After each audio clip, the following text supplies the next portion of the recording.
Bueno, estamos con el arquitecto Juan Ignacio San Martín. No sé por dónde empezar. Diría mi padre, por el principio, burro. ¿Cómo andamos? Muy buenos días, bienvenido, arquitecto. Muy buenos días, muy agradecido por haberme invitado. Me encanta este tipo de entrevistas y sobre todo que la gente se entere de lo que significó Córdoba en el pasado industrial del país. Yo quiero que vos me contés puntualmente qué significó Fadea en tu vida. Bueno, yo soy nieto del brigadier San Martín, que fue la persona que dirigió la fábrica entre el año 49 y 50, en 44 y 49, que es, al decir de los historiadores importantes de Córdoba, fue la época de oro de esa fábrica. Era realmente un complejo que tecnológicamente estaba adelantado al mundo, prácticamente. En 1947, bajo la dirección del brigadier San Martín, se inicia el diseño del avión IA-27 Pulqui 1, bien, que es un hito realmente importante en la historia. Pero si me permiten retroceder un poquito. Sí, por supuesto. Vamos al año 44, cuando asume el brigadier San Martín su dirección de fábrica. Él se encuentra con una fábrica que sería muy largo explicarlo, pero es muy interesante su historia, que había nacido en 1927, que había empezado en 1931 con los primeros proyectos nacionales de aviones, gracias a un gran nacionalista que se llamó Bartolomé de la Colina, un militar, ingeniero aeronáutico. Él dijo, ya la fábrica tenía 3-4 años de existencia, dijo, bueno, basta de comprar proyectos extranjeros, vamos a empezar a hacer nuestros propios diseños. Claro. Y así nace el AS-1, un avión de tipo civil, que es el primer avión nacional construido, diseñado en Córdoba. Es muy interesante leer las memorias del brigadier Bartolomé de la Colina, porque con esa decisión, si este proyecto fallaba, la fábrica no tenía futuro, iba a desaparecer. Su carrera militar también. Sin embargo, el proyecto fue un éxito y empezó una familia de aviones nacionales hasta 1936. Mira. En 1936 sucede lo que nos ha sucedido durante todos estos 95 años de historia. Una fuerte corriente anti-industria nacional manejada por un diputado de Santa Fe, que era el ingeniero aeronáutico Julio Noble. Empieza un movimiento para que volvamos a importar proyectos en vez de desarrollar los nuestros, con el argumento de que los aviones fabricados en Córdoba eran peligrosos, eran obsoletos, una serie de argumentos, y se produce una interpelación al ministro de Guerra de la Nación en la legislatura nacional, que es muy interesante. Le sugiero a quien consiga ese material, yo lo tengo por suerte, el diario de sesiones de esas, cómo el ministro defendía nuestra industria y esta gente la defenestraba. Finalmente se produce en 1937, gana esta postura, se va, Bartolomé de la Colina deja la fábrica y la fábrica vuelve a comprar 2 diseños extranjeros. El Focke-Wulf 190, un avión diseñado por Kurt Tank, un alemán que después tiene mucho que ver en nuestra historia. Ajá. Y el Curtiss Hawk 75, un avión norteamericano. Siguen la fabricación de esos aviones hasta que llegue el brigadier San Martín. Él vuelve a decir lo que dijo de la Colina. No puede ser que compremos al exterior estos proyectos. Tenemos que hacer lo propio. Tenemos que hacer el propio. Y convoca, acá hay algo muy interesante, porque yo tuve la dicha de conocer personalmente y hablar muchas horas con él, incluso hice un libro con él, sobre él, del ingeniero Norberto Luis Morquio, un egresado de la Universidad Nacional de Córdoba con medalla de oro. Él había entrado en la fábrica en el año 46 y el brigadier San Martín le encarga que desarrolle un avión propulsado por turbinas, o sea, un jet, cosa que en Sudamérica no existía, no se sabía de ese tema, de esa tecnología. Sí, bárbaro. Morquio, junto con Cardillac y con otro ingeniero muy joven también nacional, se ponen a estudiar los antecedentes y empiezan a desarrollar un avión y en ese momento se contrata a un muy buen diseñador francés, que era el ingeniero Émile de Bottin, y él viene de Francia con un borrador de un avión a reacción. Se los deja a estos muchachos y hace un poco la supervisión, cosa que fue muy liviana. Prácticamente el desarrollo completo lo hace Morchio, Ricciardi y Cardellac, los 3 ingenieros argentinos. Ricciardi tiene 22 años en ese momento, Morchio tenía 25 años, eran chicos prácticamente. Claro. Y a esos chicos les confió el brigadier San Martín el desarrollo de un avión que iba a hacer historia. Y el 9 de agosto de 1947 ese avión vuela por primera vez. ¿Estás hablando del Pulqui? El Pulqui 1, el famoso Pulqui 1. Ese avión es llevado en un camión hacia la escuela de paracaidistas del Tropezón actual, donde hay una pista más larga que la de la fábrica para hacer el primer vuelo. Y un extraordinario piloto, realmente un hombre que merece muchísima difusión, es el capitán Weiss, Norberto Weiss, que era el piloto de prueba de la fábrica. Él se sube al Pulqui 1 un 9 de agosto de 1947, a las 5:30 de la tarde empieza a rugir esa turbina, era una Rolls Royce inglesa, se llamaba Rolls Royce Derwent 5, que era la mejor turbina que había en el mundo en ese momento, y comienza el rodaje de este avión. Le habían dado instrucciones al piloto de que no lo exigiera. Ese avión volaba a 700 kilómetros por hora. ¿Era un ultra liviano? No, era un avión de combate. Un avión de combate. Para una sola persona, ¿no? Le dijeron que no superara los 350 kilómetros por hora, o sea, la mitad de la velocidad real que tenía ese avión, que no guardara el tren de aterrizaje por razones de seguridad y que no le hiciera ningún tipo de maniobra extraña. Sí. Con esas instrucciones sube el capitán Weiss al avión. Cosa difícil de un piloto de combate, ¿no? Exactamente, y sobre todo Weiss era extraordinario. Él realiza, yo tengo la película de ese vuelo, realiza el carreteo de cola y ni bien de cola hace lo que en aeronáutica se llama una chandelle, que es acostar el avión casi 45 grados a muy baja altura y desaparece, se va. Este avión era rojo. Se ve un puntito rojo ahí contra las sierras de Córdoba y no lo ven más. Y no tenía radio. Así que era una situación realmente... me contaba Morchio que la gente que estaba ahí se miraba, el gobernador, todas las autoridades... Preocupante, claro. Hasta el obispo. Claro, y nadie se animaba a aventurar nada. A los 20 minutos, de nuevo, un puntito rojo en el horizonte se hace grande de golpe y hace una pasada baja sobre la gente, tan bajo que cuentan que el obispo se asustó y se tiró de panza al suelo. Me imagino. Voy a hacer un pequeño aparte. ¿Ahora entienden de dónde viene la película Top Gun? No sería nada raro que esté basado en esto. ¿No? Ya lo creo. Y bueno, y hace un aterrizaje perfecto. Y hay una cosa muy curiosa. El piloto llega hasta cerca de donde está el público, la gente corre y lo baja en andas, como si un futbolista hubiera hecho un gol extraordinario. Messi. En un mundial. Bueno, esa misma sensación. Y lo importante que ese día, 9 de agosto de 1947, al despegar la ruedita del avión del suelo, Argentina entraba en la era del jet.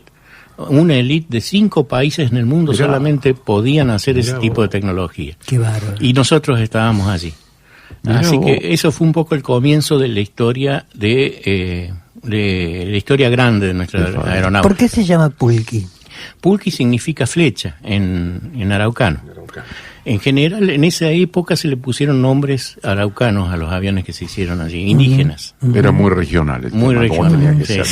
Ahora, vos me contabas hace un rato que en la época dorada de FADEA tenían ¿cuántos empleados? Sí. Hay un hecho importante. El brigadier San Martín se va de la fábrica y asume la gobernación de Córdoba. Durante 3 años, sería muy largo hablar. Algunos dicen que fue el mejor gobernador de Córdoba. Mirá. Tiene obras muy grandes, muy importantes: el aeropuerto Córdoba, la ciudad universitaria, los hoteles de embalse. Un visionario. Un visionario. Sí. Mucha vivienda, monoblocks y viviendas, porque él generó desde la fábrica una revolución industrial en Córdoba. O sea, esa fábrica empezó a traer gente y Córdoba, la infraestructura de Córdoba no estaba preparada para alojar a la gente que venía llegando. Entonces, él mismo, al salir de la fábrica, tiene que solucionar los problemas que él había generado con esta explosión industrial. Claro. Soluciona la vivienda como puede, y otro de los graves problemas que tenía Córdoba era el suministro de energía eléctrica. La electricidad llegaba de Buenos Aires por una empresa nacional y era muy deficiente. Él decide cortar con esta empresa nacional, realizar una empresa provincial, nace la SPEC, que después se llamó EPEC, la empresa provincial de energía eléctrica, potencia la central de Pilar y realmente soluciona el gravísimo problema y permite a la industria seguir expandiéndose con el fluido eléctrico que necesitaba. Quiero hacer un pequeño aparto, perdóname, yo siempre lo relaciono con la actualidad. A mí me gusta viajar al pasado para ver cómo se puede solucionar cosas de la actualidad.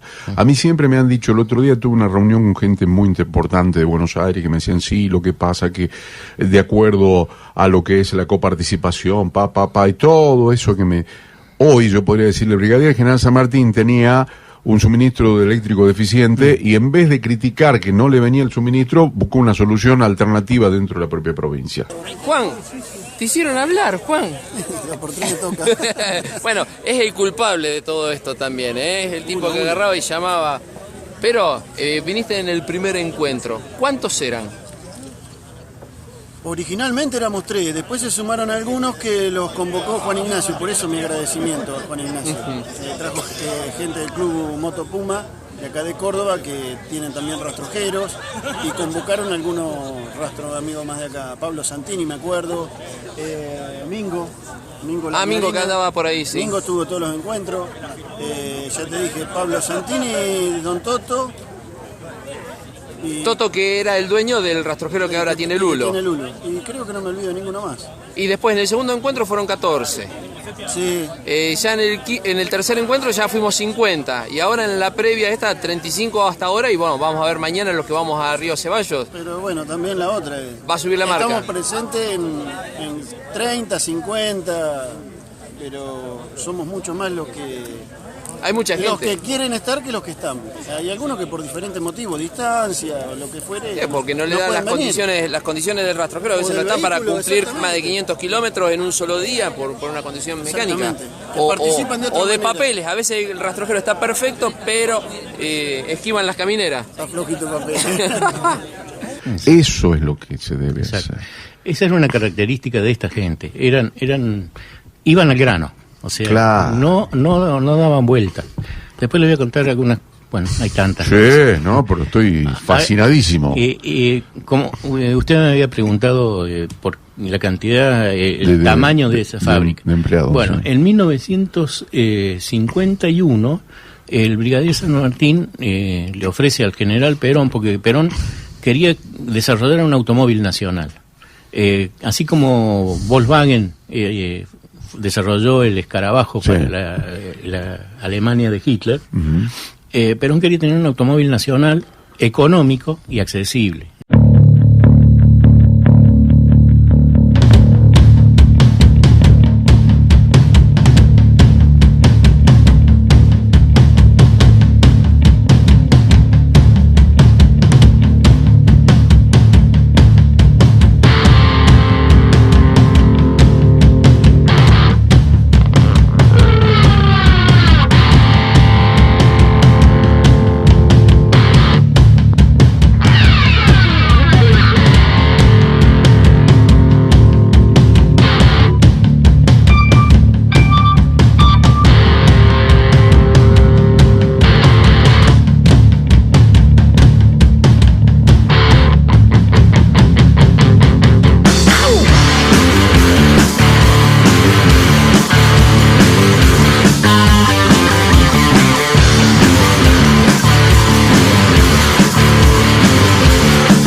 espacios vacíos, sentimientos muchos, ruge gritos represivos, rostro deprimido por infancias cortas, cuatrero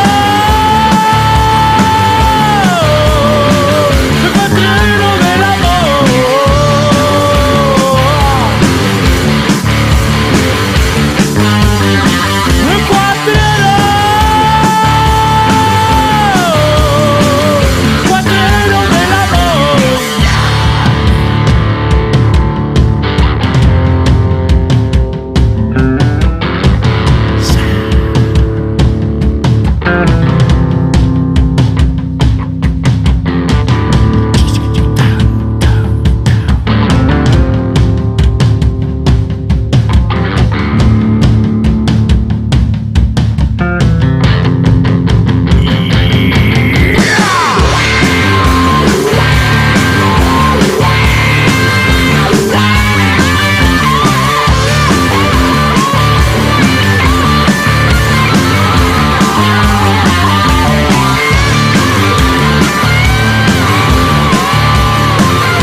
Entonces convocó a las grandes fabricantes de automóviles que estaban en el país, que era Ford, Chevrolet, Dodge, que eran armadores de autos, ¿no? Ellos prácticamente no fabricaban acá. Y les pide que desarrollen un automóvil nacional. Esta gente le dice, mire, general, muy amable ha sido su ofrecimiento, pero Córdoba no es un mercado lo suficientemente importante, o el país no es un mercado, para nosotros como para hacer semejante inversión. Bueno, en esa reunión estuvo el ministro de Aeronáutica, que era en ese momento el brigadier San Martín, y cuando se van los empresarios, le dice, señor, si usted me permite, yo he dirigido la fábrica de aviones de Córdoba, yo sé la tecnología que hay allí, sé la capacidad de la gente que hay ahí. Estos ingenieros aeronáuticos que están allí pueden perfectamente diseñar automóviles. Si usted me permite, yo voy a armar una fábrica de automóviles en Córdoba. Entonces, Perón, que nunca le dijo que no, le dice, métale, háganlo. Y así un 30 de noviembre de 1951 se creó la fábrica de automotores dentro de la fábrica de aviones. Y en 1952, un 28 de marzo, estamos muy cerca de esa fecha que es fundamental, se crea las Industrias Aeronáuticas y Mecánicas del Estado, el IAME. El IAME era dividir la fábrica de aviones en 10 fábricas. Una fábrica de automotores, una fábrica de motocicletas, de tractores, de aviones, por supuesto. Allí nacen el Institec, el automóvil, el primer automóvil argentino fabricado en serie, que era un automóvil para 4 personas, un sedán, que también se hizo una pick-up, y simultáneamente nace un vehículo que nace casi por casualidad, que fue el rastrojero. El rastrojero fue un producto de aprovechar un lote de 3.000 tractores que había comprado a través del IAPI, el país, y que no sirvieron para lo que fueron traídos. O sea, fueron traídos para trabajar el campo y no era para eso. En los Estados Unidos lo usaban para mover los aviones en las pistas, y era un tractor que cuando le cargaban un arado, volcaba, se levantaba adelante, era muy liviano y causó muchos accidentes. Por esta razón, el gobierno nacional los estivó cerca del puerto de Buenos Aires, y ese material se empezó a oxidar, sus ruedas se desinflaban, se estaba arruinando, y el brigadier San Martín, que vio este lote, se vino a la fábrica, habló con un ingeniero que se llamaba Raúl Salvador Gómez, un hombre de un rosarino, recibido en la Universidad de La Plata, que acaba hace pocos años de fallecer y que yo tuve el privilegio de ser su amigo. Este hombre tenía 27 años, había entrado a la fábrica y el ministro de Aeronáutica lo llama y le dice, ingeniero, ¿usted se animaría, si yo le traigo unos tractorcitos, a diseñarnos un camioncito liviano para el campo? Y me decía Gómez, mire, yo temblé, pero si yo le decía al ministro que no en ese momento, y yo recién ingresaba, se imagina lo que iba a durar yo en esa fábrica. Así que le dice, sí, brigadier, traiga nomás. Llevan 2 o 3 tractores, los desarman íntegros y con las piezas de esos tractores hacen los primeros prototipos del rastrojero. Hicieron 2, una pick-up y una familiar que se llamó La Gauchita. Y cuando estaban por presentar el 1 de mayo de 1952 los Institec en Buenos Aires, habían terminado justo en esos días los 2 prototipos de rastrojero, así que también los cargan en el tren y van a Buenos Aires. Y los ponen junto con el tractor Pampa en la Plaza de la República. Los Institec estaban en el edificio de YPF. Allí, en el edificio de YPF, los ve el presidente Perón, los felicita por esta nueva industria que estaban haciendo en el país. Claro. Y va a la Plaza de la República y ve el rastrojero, y le gustó mucho. Y lo felicitó también al ingeniero Gómez, que estaba allí, y le dice, bueno, muchachos, ahora hay que hacerlo en serie. Estos son 2 prototipos. Tenemos que hacer, para la gente, hay que hacerlo en cantidad. Bueno, y ahí nace la producción del rastrojero. Los 2.500 primeros rastrojeros fueron con motores nafteros, que era el motor que tenía ese tractor, que era el motor Willys Overland, que es el que tiene el Jeep, el famoso motor de Jeep. Así que si uno hace historia y retrocede a los primeros meses del 52, va a encontrar rastrojeros con motores nafteros. Cuando se terminaron esos motores, era tan grande la demanda, este producto había entrado tanto en la gente, sobre todo la gente de bajos recursos, era un vehículo muy económico. Entró tanto que se decidió buscar otra motorización. Y así empiezan a buscar un motor diésel. ¿Por qué? Porque este vehículo estaba destinado al campo. Su nombre tiene origen en una conversación entre San Martín y Gómez, cuando San Martín le dice, ingeniero, ¿qué nombre le ponemos a este vehículo? Y Gómez le dijo, mire señor, este vehículo va a andar en el campo. En el rastrojo. Sobre el rastrojo. Claro. ¿Qué mejor que rastrojero? Por supuesto. 70 años sí. Del Club del Rastrojero de Córdoba. Sí, yo soy miembro de la comisión directiva del CRAC, digamos. 70 años de vida del rastrojero. El rastrojero. El club es muy reciente. Bien. Hemos cumplido 7 años. Pero somos un grupo de apasionados, no sé si se me nota. No, pero, te emocionás cuando hablas de rastrojero. El resto son como yo. Que estamos haciendo, vamos ya por el encuentro número 85. Una vez por años. Mes, una vez por mes. Nos juntamos en el Museo de la Industria con vehículos que están trabajando. O sea, son vehículos que el más nuevo se hizo en el año 80, cuando se cerró la fábrica abruptamente. O sea que son vehículos que tienen muchos años encima y siguen trabajando. Siguen siendo operativos. Fleteros, gente de campo, verduleros. No, yo trabajé en una radio y fui movilera y teníamos un rastrojero. Mirá. Teníamos un rastrojero. Sí, Qué bárbaro. Nadie se olvida de ese rastrojero. Lo que pasa es que ha sido emblemático y aparte es parte de nuestra identidad. ¿Qué es lo que estamos perdiendo? Exactamente. Es 100% nacional, porque incluso los motores de los primeros diésel, que eran Borgward es de origen alemán. Pero uno de los convenios que se hizo con la fábrica cuando se empezó a motorizar con diésel fue que la fábrica viniera a hacer una planta en la Argentina. O sea, miren la visión, ¿no? Generar industria nacional. Y se radica en Buenos Aires la Borgward y los motores que provee son fabricados en la Argentina. Es fantástico. Así que el 100% nacional el vehículo. Había muchas, esa es una genialidad del brigadier San Martín. Él decía que esta gran fábrica estatal, tenía que nutrirse de proveedores privados. Sí, claro. Entonces, yo he visto una señora, he charlado con una señora que dice, mire, en el garaje de mi casa mi padre hacía la pedalera del rastrojero. Y dice, y ya muy viejito, sentado en la vereda, cuando pasaba uno de estos vehículos, sacaba pecho y decía, yo formé parte de esta industria. Hay un sentido de pertenencia muy fuerte, muy fuerte. El otro día yo me enteré de algo que no lo sabía. ¿Viste los famosos Ford Mustang que andan en todo el mundo, que es un gran auto y todo lo demás, deportivo, caro y todo?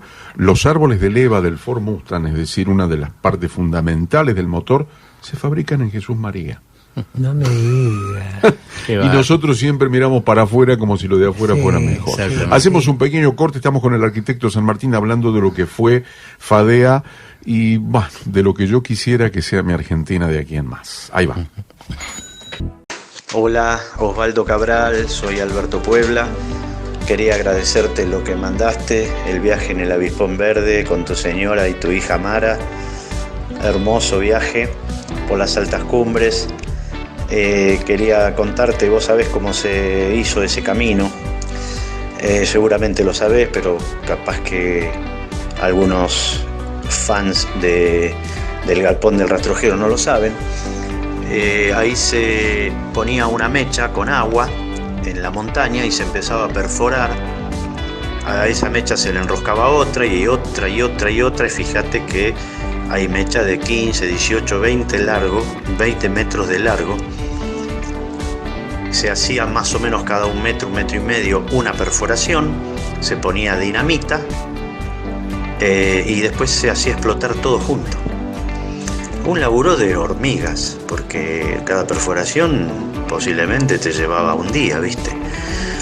Y cuando vos vas con el Avispón Verde, ahí por la altura de las altas cumbres, por donde está el monumento al cura Brochero, que esa es la parte más alta, que en un momento tu señora dice 1700 metros. Bueno, después del monumento al cura Brochero, que está el caballo ahí que se ve yendo de Mina Clavero a Carlos Paz, está a tu mano izquierda. Ahí es la parte más alta y de ahí para adelante empieza a bajar. La gente no se da cuenta, pero vos ahí venís sin acelerar. Y lo mismo para el otro lado, ¿viste? Yo ya estoy recanchero con ese viaje porque lo hago siempre en moto y por eso sé y vi las ranuras de la mecha que se alcanza a ver en tu filmación desde adentro del Avispón. Se nota. Lo que pasa que a la velocidad que pasa el rastrojero no te das cuenta, pero la gente que pase por las altas cumbres, que pare y que mire el laburo que se ha mandado para romper la montaña y hacer ese camino, que en principio era de tierra, y después llevarse la montaña, porque rompían esos gigantescas moles de piedra, después había que seguir rompiéndolas y llevárselas. No, increíble, fue muy emocionante eso que vos mostraste. Yo ahora vivo de este lado y yo antes vivía del otro, ese viaje de las altas cumbres lo hacía todo el tiempo para venir a visitar a mi hijo. Es más, yo por ahí venía por las altas cumbres y volvía por el Camino del Filo, que es más lindo volver por el Filo porque ves todos los lagos de Córdoba, el embalse, el Cerro Pelado, se ve todo, pero cuando venís para acá, para Carpintería, para Merlo, no lo ves porque te queda de atrás. Entonces conozco todos esos caminos y las altas cumbres también la conozco bastante. He parado con la moto por niebla o por mucho viento, porque te tira el viento. Y bueno, me encantó ver el Avispón Verde, a tu mujer y tu hija disfrutando de ahí en Los Cocos, en Oncativo comprando salame, en Mina Clavero. Qué bueno, che, bueno, te agradezco mucho. Me gustó la nota que le hiciste a Rocío ahí en tu pueblo, en Luján. Así que esa ya se la mandé a un amigo, que también son fanas de vehículos viejos y tienen vehículos también del año 60 y pico, y ya se la mandé. Así que bueno, gracias Osvaldo por todo eso que me mandás, que me alegra mucho. Bueno, nos estamos viendo. Hasta pronto. Estamos hablando con el arquitecto San Martín, un apellido por Sapia, por el general San Martín, pero fundamentalmente por el brigadier San Martín, que fue gobernador de la provincia de Córdoba y que manejó y que hizo de Fadea algo fundamental en la historia de Córdoba. Quiero agradecerte también, arquitecto, el hecho que me hayas traído un libro que se llama Desarrollando Futuro, con una edición espectacular sobre la historia de Fadea. Como que parece que conociera sobre mis gustos de leer sobre la historia. Para mí, sobre todo la historia argentina, que es muy rica, la historia argentina, que es tan profunda, y sobre todo esta historia reciente que deberíamos volver a aplicar para que nuestro país tenga esta revolución industrial que tanto falta hace, Así ¿no? es, así es. No me dijiste cuántos empleados había en ese momento. No, porque me fui por las ramas. Sí, no, bueno, pero está fantástico. Yo estaba comentándole el IAME, Ujú. que era una agrupación de 10 fábricas. Ahí nace el Institec, el rastrojero, el tractor Pampa, la moto Puma. La moto Todos Puma. estos vehículos son originarios del IAME en 1952. Para que tengan una idea de lo que era el complejo metalmecánico del IAME, hoy en FADEA somos 1.100 personas que trabajamos. En aquel momento, en 1952-53, había 11.000 personas Qué trabajando. Era el complejo metalmecánico más grande de Sudamérica. Si usted tiene la oportunidad de hablar con gente que ya lleva muchos años en la fábrica, va a notar el enorme sentido de pertenencia que existe en ellos sobre la fábrica. No le toquen la fábrica. La fábrica es lo más importante de su vida, ¿Y sí? sin ninguna duda. ¿Y sí? Y una de las curiosidades, en aquella época funcionó hasta 1995, había un centro médico dentro de la fábrica. Y dentro del centro médico había una maternidad. O sea, hay Impresionante. muchos que nacieron, que están Impresionante. trabajando. Fábrica. Se daban caso de un hombre que está trabajando en un torno a 100 metros donde estuvo él en la cuna. Eso crea una bárbaro. raíz muy profunda. Una sí. pertenencia. Dios Exactamente. mío. Yo te quiero hacer una pregunta. Sí. Hablamos tanto de San Martín. Genéticamente, ¿tenés algo con José de San Martín, nuestro héroe? Sí, mire, yo tengo mi árbol genealógico de 1554, que fue cuando llegó el primer San Martín, pariente mío directo, que era un maestre de campo.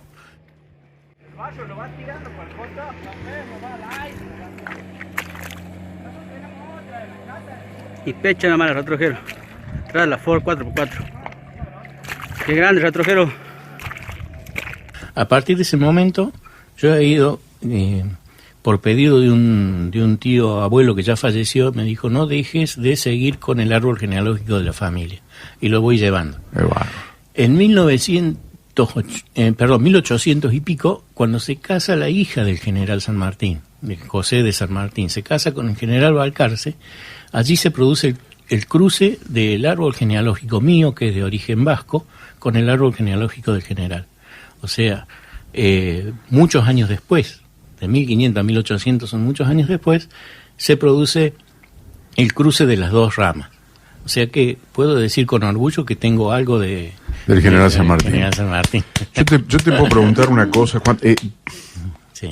¿Cómo te gustaría que sea FADEA de aquí en más? Mirá la pregunta Sí. que te hago. Mire, yo le digo a mucha gente, yo tengo la dicha de estar ahí adentro, camino mucho ahí adentro.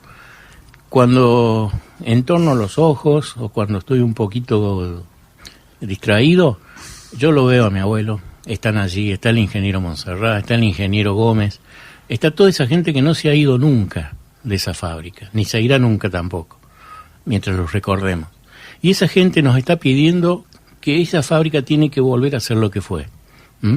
Eso depende de nosotros. Tenemos la capacidad, tenemos la infraestructura, yo creo que tenemos todo. La capacidad de nuestra gente es superlativa. Quizás falte una decisión política firme para que esta fábrica vuelva a ser lo que fue. Madre de industrias, así se la denomina en la historia, porque generó muchas industrias.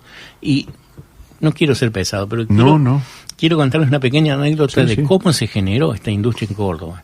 Cuando asume el brigadier San Martín en 1944, se estaba desarrollando un avión que se llamaba FMA-21, que habían tomado un avión norteamericano, le habían puesto un ala metálica con tren retráctil, o sea, es el tren que es el primer tren retráctil diseñado en Sudamérica. Hecho acá. Este avión iba a ser el avión de entrenamiento de los pilotos de la Escuela de Aviación. Se produce en el 44, estaba en plena guerra mundial, y ese avión era metálico, y no se conseguía materia prima para importar, que venía de Inglaterra, de Alemania, digamos. Ellos no nos vendían ni un gramo, porque todos sus aceros y todos sus materiales metálicos eran usados en las fábricas de aviones. Claro. Entonces, el brigadier San Martín había hecho un estudio muy profundo sobre las maderas argentinas y su posible utilización en aeronáutica. y detectó que en Misiones había un tipo de madera que era apto para fabricar aviones. Entonces, ahí empieza ya a generar la industria privada externa a la fábrica. Generó una industria en Misiones que preparaba la madera para mandarla a Córdoba para fabricar los aviones. Bien. Ese avión se llamó DL-22. Fue totalmente fabricado en maderas nacionales y el motor IA-16, el Gaucho, también fue desarrollado en la fábrica. ¿Y qué tipo de madera? Era un pino especial, un pino spruce. Pero la madera se mandaba en láminas de milimétricas, eran como como láminas muy finas. Eso llegaba a la fábrica, en la fábrica los laboratorios habían desarrollado una resina especial, entonces se iban superponiendo capas de madera con resina y se los moldeaba sobre moldes metálicos, y así, con esa tecnología, se hizo el DL-22. Se hicieron 201 aviones de este O sea que de madera. Tuvimos todo. Era de madera. Por eso vuelvo a lo mismo. Fíjate sí. vos, yo siempre insisto con esto. Es decir, sos cansador. No. No nos quejemos del momento que nos toca. Hagamos algo para cambiarlo. Seguro. Mire, y este avión, ya me estoy yendo a las ramas y no me quiero ir. No, está bien. Este avión generó la industria privada de Córdoba y el gran desarrollo de la industria. ¿Por qué? Porque cuando se hizo el prototipo, el brigadier San Martín lo pidió, lo desarmó íntegro, miles de piezas que componen este avión, lo puso sobre grandes mesas en un pabellón, el 36, que es un hermoso, ya lo van a conocer. Sí, ya vamos ahí. Un hermoso pabellón muy histórico, muy cargado de historia. Puso las piezas allí y empezó a convocar a quien tuviera un pequeño taller en Córdoba o en el país, que viniera y que viera sobre esta mesa qué pieza se podía hacer en su taller.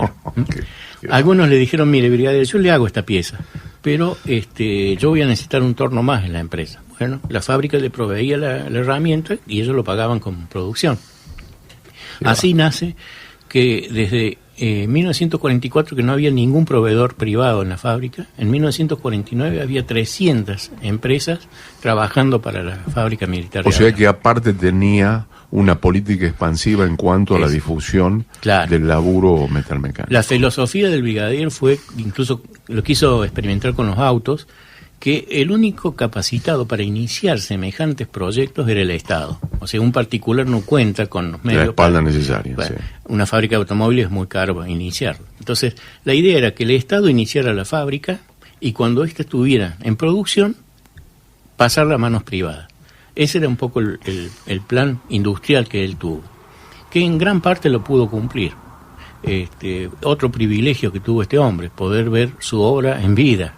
Cosa que los grandes hombres muchas veces no ven lo que hicieron. Él sí, él lo vio y falleció muy joven, de 62 años. Sin embargo, lo que hizo en esos 62 años es increíble. Yo me sigo sorprendiendo hoy en día porque tengo mucha documentación de él. Primero su forma de pensar y después la visión. Él estaba 10 años delante de todo, no hay ninguna duda. Y sí, evidentemente que sí. Sabía de política. Sí. Sabía de política. La política es gestión. Exactamente como él la pudo plantear. Yo te agradezco muchísimo, arquitecto Juan Ignacio San Martín, por haber venido. Creo que tendríamos que hacer otro programa más para seguir desarrollando la segunda parte, ya de la década del 50 en adelante. Sí. Eso sería interesante, así que yo te convoco ahí mediante Orlando Bazán, que es nuestro productor, que en algún momento, cuando tengas disponibilidad, puedas venir. Y por otro lado, a la gente que por ahí nos escucha, hay gente de la UTN, ¿qué esperan para convocarlo al arquitecto San Martín para que les hable a todos los nuevos ingenieros que salen de una gran universidad como es la Universidad Tecnológica Nacional, que ha formado grandes genios? ¿Qué esperan para convocarlo y para que le muestre el arquitecto cómo es la historia nuestra en cuanto a la producción metalmecánica formado desde FADEA? El orgullo que tiene este hombre por su fábrica, y digo su fábrica porque él pertenece, tiene sentido de pertenencia, es superlativo. La próxima vez que venga nos va a contar cómo llegó a esa fábrica. Por eso te digo que si no es el próximo domingo será el otro, pero no podés escaparte, acá tenés que estar. Esto es lo que a mí me interesa. Córdoba es una potencia y cada vez más lo va a seguir siendo. Ya volvemos. Gracias.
pero ¿quién es causante de que piden boludeces ahora? Ustedes, con el galpón rastrojero, le tienen manija nomás, tienen manija. Después, un par de años más, va a ser más barato comprar un Ferrari que comprar un rastrojero. Le tienen manija nomás.